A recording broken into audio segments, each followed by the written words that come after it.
Normando características.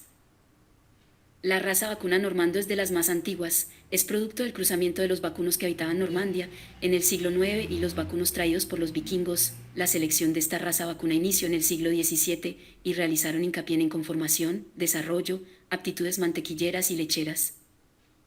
Características de la raza vacuna normando. Esta raza es catalogada como lechera y doble propósito. Los productores ganaderos utilizan a esta raza para generar ingresos económicos por la producción de leche y carne.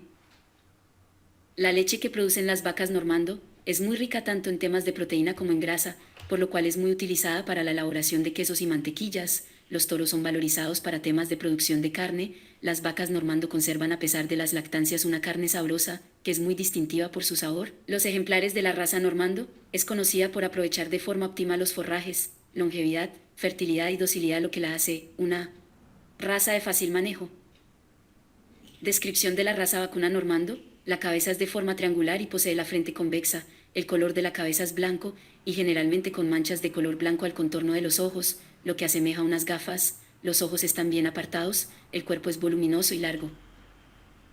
La altura de la cruz de los toros es de 155 centímetros y las vacas 145 centímetros. El peso de los toros adultos es de 900 a 1100 kilos y las vacas de 700 a 800 kilos. En temas de color de pelaje, estos ejemplares presentan tres colores: blanco, castaña y casi negra. Dependiendo del color predominante, la vaca será dicha codorniza, brinje o rubia. La capa cordanis. Los ejemplares que presentan fondo de color blanco, salpicado de manchas de color.